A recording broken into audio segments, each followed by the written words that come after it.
Good morning and welcome to O'Neill's On the Run Life in a Bus. You have Candace and Ali. Ali is Hello. very flat and nonplussed about being here today. She just actually told me she flat out prefer not to be here today. But we have no Tom. So without an Ali, it would just be me talking to you for half an hour.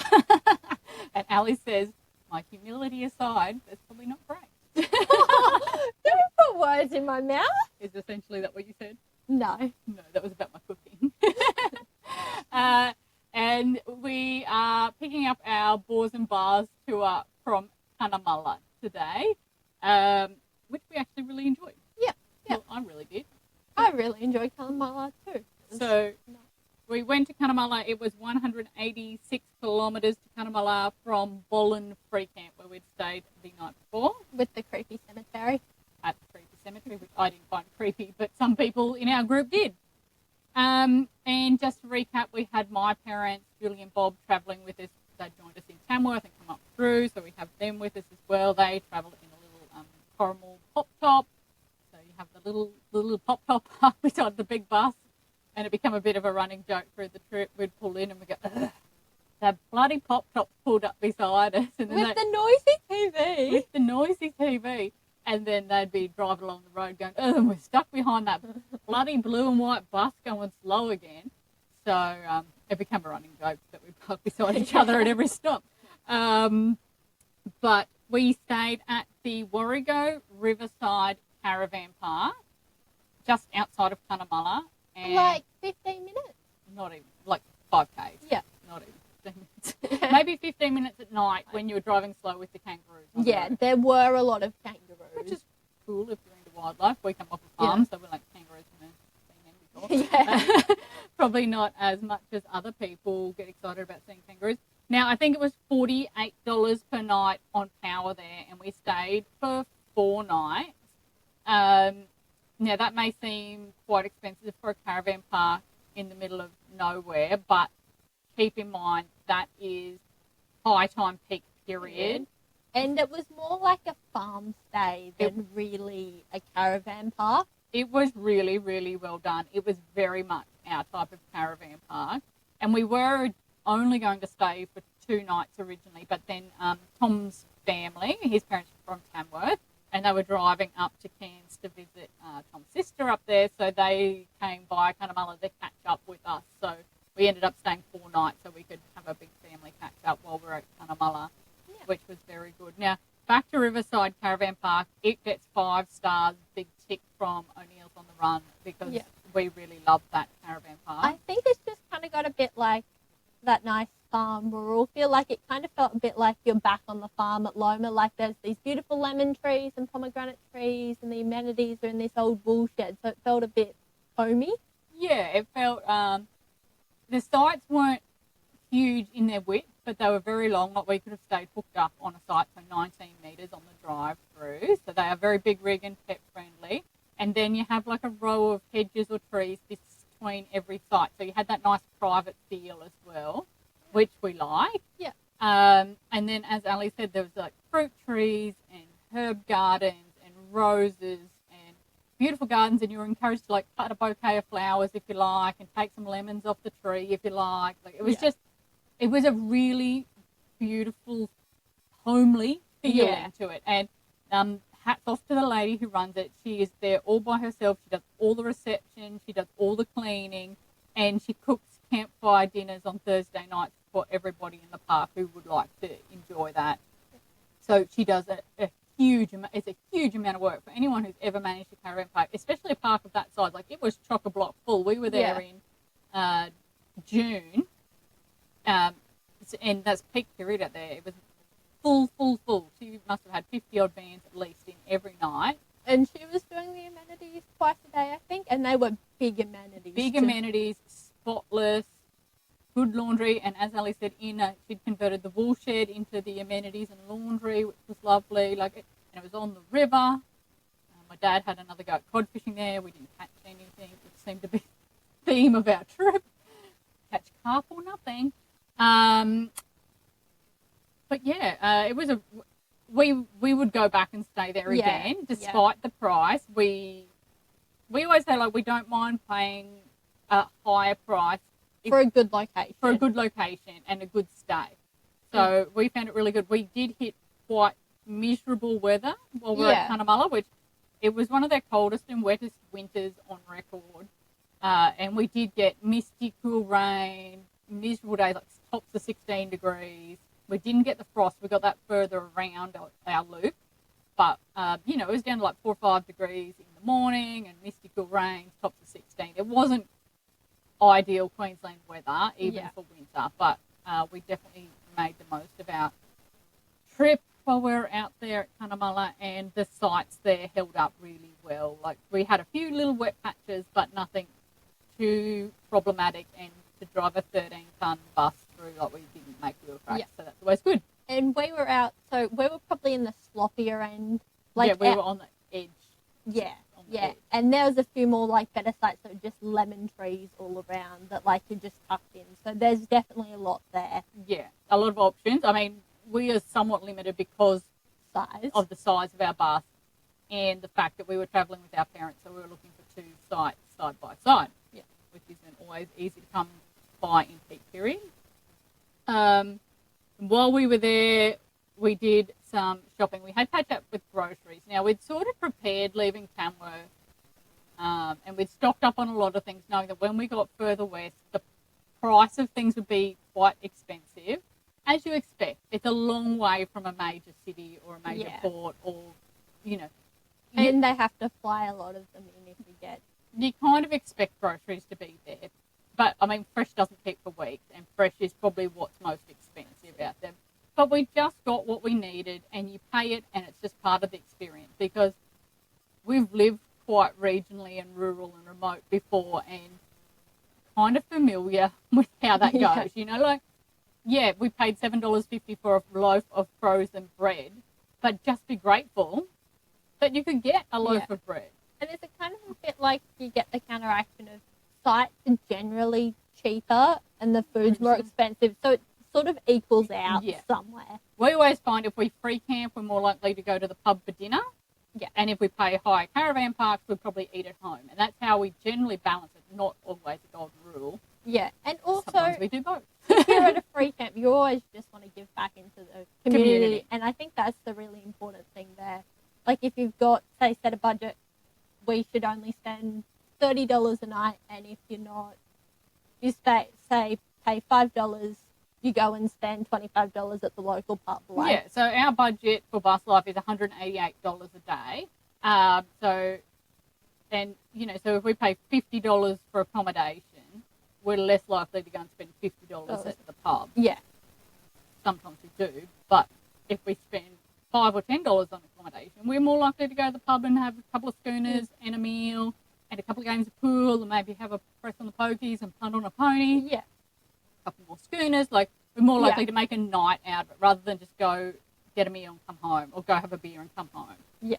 So we definitely try to give back to those communities that provide the free camp. That's a little bit off topic for Cunnamulla, because Cunnamulla does have a free camp. When we got there, as we said, it had been quite wet. The plan was actually to go to Charlotte Plains, but we couldn't get in there because it was bogged. Like, everyone was bogged in there. They were sneaking people out. You drive past the road and all you just see is these, I'd probably say they're like a metre deep. They were just like these giant tracks in the road. Yeah, so we bypassed Charlotte Plains, which is disappointing because it was something that I really, really wanted to do on this trip. But it just means we have to go back there another time, which is sounds good to me. That's perfectly fine. We'll go back to Charlotte Plains next year, maybe. Actually, probably quite likely, but we'll see how we go. So it had been wet, and the free camp at Cunnamulla was wet. People were getting snigged out of there with tractors. It was just like a layer of water on the top. Like, it was a mini lake.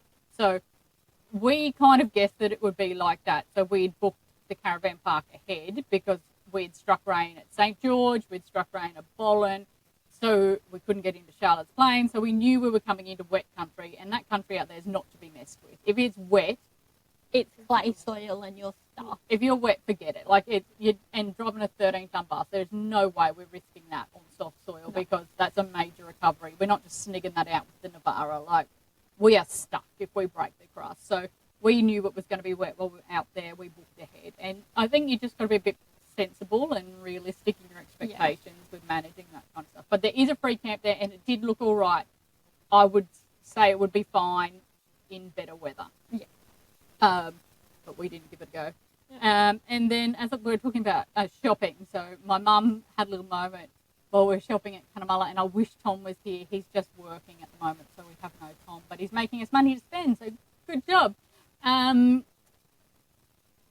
we'd gone to the little IGA the friendly grocer there, and my mum had found a shopping trolley full of bags of fruit and vegetables and items parked near the checkout.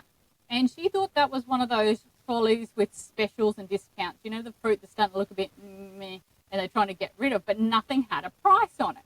So my mum's grabbed a heap of these things out of a trolley, thinking she's found the bargain bin, and taken it up to the checkout and said, "Can you tell me what price these are?" And the checkout chick got the giggles a little bit and said, "I don't know what price they are because you've just taken them out of someone else's trolley." To which everybody in the shop got the giggles, and my mum was highly embarrassed. But we found it funny. Yeah. Speaking about the IGA, they had two really wonderful community things that I saw. So first of all, if you live in Cunnamulla, you get free driving lessons from the police. Yeah. Yep. So I unfortunately couldn't do that. The second one was Taekwondo. So I went and did that night. It was free for me because I was just dropping by, but that was wonderful Taekwondo.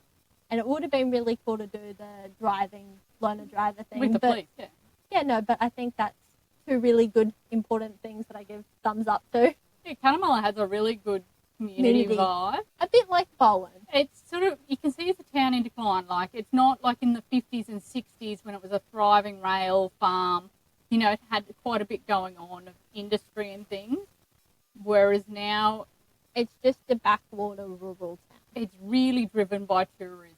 And that's not to say, that's not a bad thing. Some people seem to get offended when I say, like, the town's in decline and tourism's propping it up. Tourism is an industry, and if you embrace it, tourism can be as big as any industry coming into your town. Yeah, and look, obviously there's a lot of issues with tourists, with rising prices, commodification, but it is really important for a lot of rural towns, especially in Australia.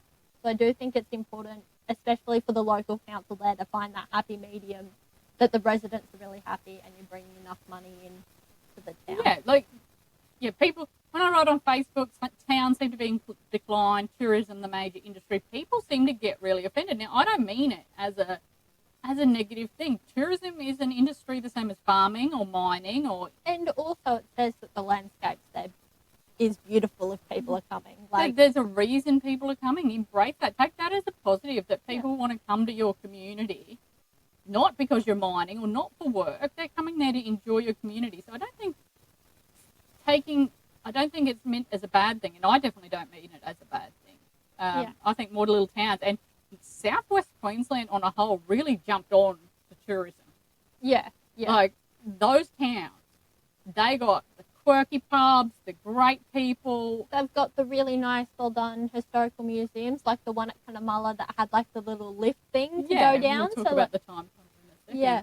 And, you know, like, hats off, because Southwest Queensland is probably one of the best tourist-embracing areas we've been to. It's what the Hunter in New South Wales is attempting to be, and that's all I'm going to say on the matter. There's patches where they're trying to do it. Yeah. Southwest Queensland's got it. They've tapped the tourist trade, and they've got enough quirky individuality at each little town that just keeps people doing the loop. I'm just watching my internet. It's having problems up there, apparently. It's not good, Starlink. Elon Musk, get on that. Fix my internet. Hopefully we don't drop out and this just keeps on recording and we're all good. So apologies if we disappear here for a little bit. So after Mum's shopping trolley incident, we decided to check out the Cunnamulla Artesian Bath Centre. And that's apparently a very hot topic in the community. It's starting to get where it's the commodification, the hyper-commodification with the tourism against the community's wishes. So it's an amazing centre. Apparently it cost $12 million to build. My dad actually knows the company who built it. And also they had a lot of issues with the baths and the water lines for the rest of the town. So you drive around and all of the front lawns are all dug up. And So Cunnamulla apparently, and please correct me if I'm wrong, runs on artesian water. So by putting the big ball bath complex in, it's actually taken the water pressure away from the houses. And so the council were in the digging up everyone's driveways and stuff, trying to fix the water pressure issues while we were there. And it was causing a little bit of problems between town and tourism. Yeah.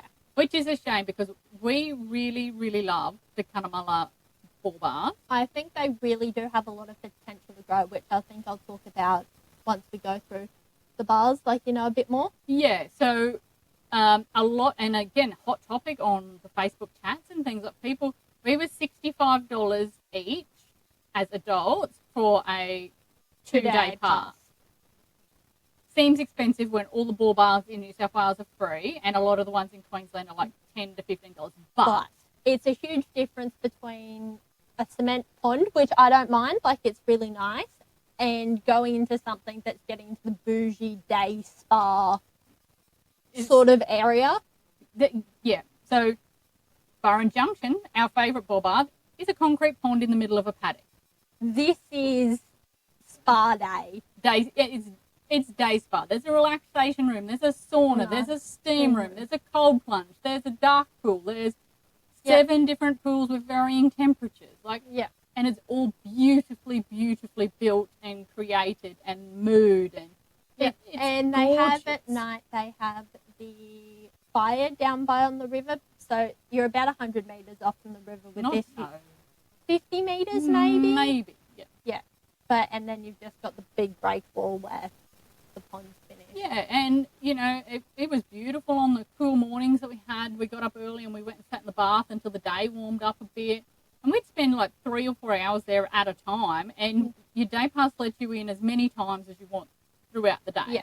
So you don't just have to pay and then go. You can go and come back and you just get a little wristband. Yeah, and you just bounce between the pools and then you pop out, have a shower, and then you go into the dry room. You can sit there in big egg chairs. They've got the leg massages. You get some free tea, like it. Yeah, and then, you know, back at sunset, and we were just hanging on the almost like an infinity pool where you can just rest your arms up on the edge of the pool, look over the Warrego River there. And the cockatoos come in the sunset for their drinks, so they're all squawking away, and the sun's setting over the water.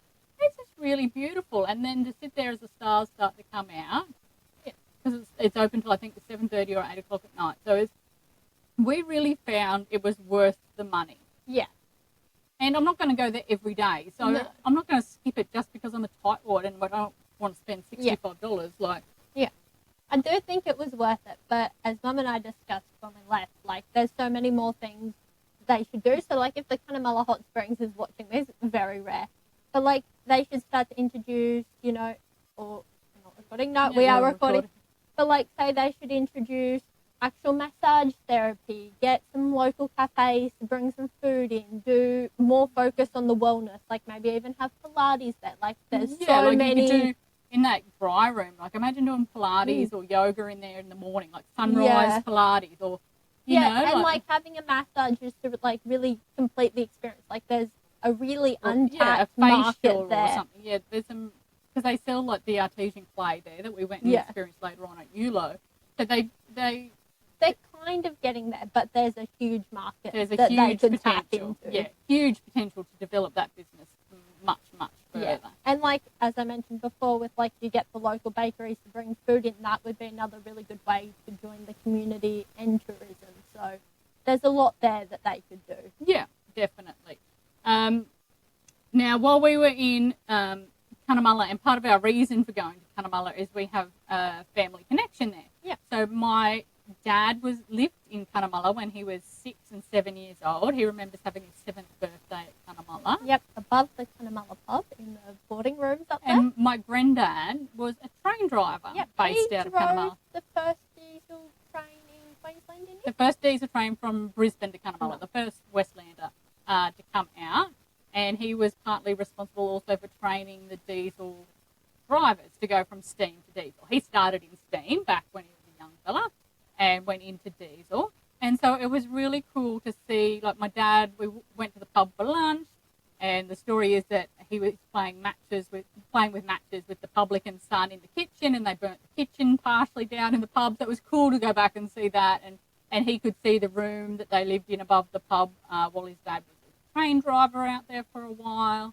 Yep. And we watched the All Aboard, which we'll talk about later, but at the end of it, there was the train that crashed, and it was a running joke. That wasn't great-grandpa, was it? But it was also cool to ring back to my 92-year-old granddad and say, hey, Granddad, do you remember? Tell me about, and for him to be able to recount all the stories and things of his life at Cunnamulla and being on the train and things. So it was really nice, full circle sort of family. It would have been even better if he wasn't in the nursing home, that we could have brought him out to Cunnamulla just to, I think that would have been just made it top notch. Yeah, but it was really a nice experience to have his stories, have what my dad remembered, visit some of those places, see what's changed and what hasn't. But yeah, I guess we'll talk about All Aboard.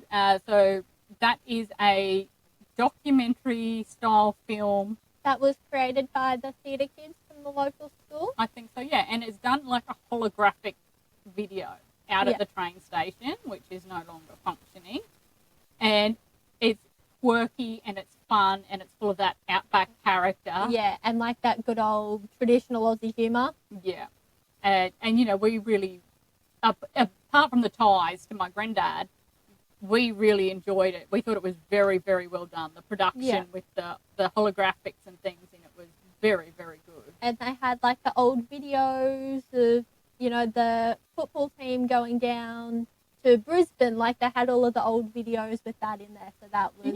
Yeah, it was a really cool thing. And well worth, I think it was $10 each or something to go. So definitely go and see All Aboard if you go to Cunnamulla. We loved it out there. We also went to the Time Tunnel Museum, which is in the Tourist Information Centre. And again, it's a museum. So it's a museum. You see, when you travel Australia, you see a lot of museums, and they all kind of get a bit the same stuff. Time Tunnel actually presented really well. Yeah, so there was a whole section just of like old wares, and they had a wooden remodel of the old station wool shed and all of the accommodation there that hosted 100 cheerers. Something like that, yeah. Yep, and then they had like boxing stuff, and we were looking through the photos being like, was great-grandpa in here? Like, yeah, so all the old photos from all the sports teams and the race horses and then... all of the stuff that our families were into, yeah. So, and historical photos about the pub and the people and the train, and it was really well presented. And as far as museums go, it was up there with one of the better ones we've seen. Yeah. And a little bit of interactivity to keep it keen. Like the elevator won't spoil it. It is a bit scary, but and it's cool to play into the artesians and the mining and the history of how they found the artesian bores out there. So. Yeah, and a video on the artesian bore basin and what it is and how it came to be and all that. We really thought that was a good thing. Excellent. An out of 10. Oh, I'd say 9. 9, okay. I give Miles 10 out of 10. Miles is a museum we judge all museums by.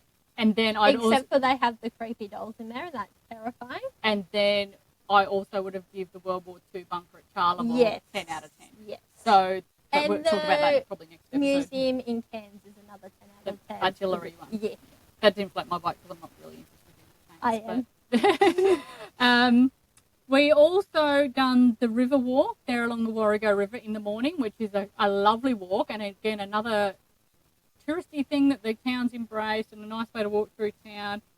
Tom and I did the bushland walk on the other side of the bridge, which was beautiful. It's that western low-lie scrub along the river, and it was really nice in the early morning to walk along there. And we found some sand dunes. Up behind the Friendly Grocer and the caravan park in town, there's a sand dune walk. So we parked the car and we walked up through the sand dunes, which is really photogenic and, well, it's so close to town, it's an easy way to get that outback sand dune experience right in the middle of town. And then we also got fuel as we left Cunnamulla. Yeah. You expect fuel to be expensive when you're that far inland and in the middle of nowhere.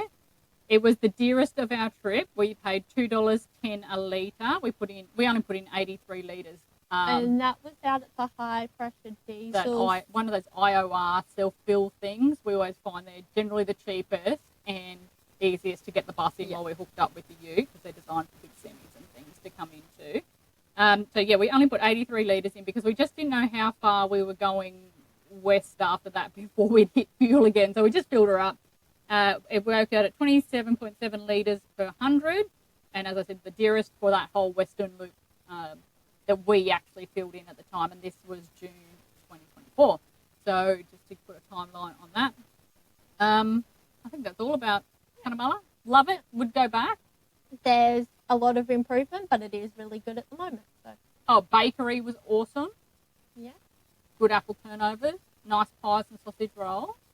The pub was... We had good burgers. Yeah. At the Warrego Hotel. We eat anywhere else while we were there? No. Also, if you go past the caravan park out to the Warrego and you go out to the pier, it's really good fishing. There's always people there. Not a pier, a weir. A weir. Same difference. Similar, but not quite. But yes, we also went out there, and there is a park area with barbecues and tables and chairs and fishing and bird watching out there. And I walked the dog out there a few times, and Tom walked the dog out there, which was good. Yep, I think we're done. I think Hopefully we're done. the internet wasn't awful on this one. Yeah, I'm test driving new software, and it goes straight to the internet. So when it comes up and says the internet connection is sketchy, I don't know how it went, but I guess we'll listen back and find out. So enjoy listening to our weekly ramble, guys. Next week we'll leave Cunnamulla and we'll head to Yowa and Quilpie. Oh, Ali's got the Opal book. Country. Back into Opal Country again. And tune in next week. We'll tackle those parts of our trip. Maybe we'll have a Tom. If he doesn't keep avoiding it conveniently. Yeah, podcast is Tom's idea. Tom never shows up to record a podcast. No. You just have to chain him to desk and be like, you must do 8 podcasts now. Yes, or we'll just mic up Mimi. We'll mic up the dog, and she'll contribute about as much as Tom does. Probably. I also want to start interviewing for our next season some travel families and things. And yeah, so send us an email, drop a DM, just give us some information. We'd love to talk to you. We don't actually have to meet up face to face. I can just send you a link, and you can just join in our podcast, and we can patch that all together over the net. It'd be wonderful to do a whole season just on people that you meet on the bus life, different experiences, how they're so similar, how they're so different. It'd be wonderful. Yeah, so we're looking forward to getting that off season 5, most likely. We'll still do some travels and day-to-day stuff, but I want to start putting some more. Not that there is really a lot of travel because HSC. Yeah, someone's slowing down the travel plans over here, but only 2 exams to go, so then we are southbound for cricket, which also means not much travel because we'll be there for the summer for cricket. Last season of cricket, hopefully ever. I think that's us rambling. Yeah. Hey, thanks for joining in, guys. See you again next week. Bye.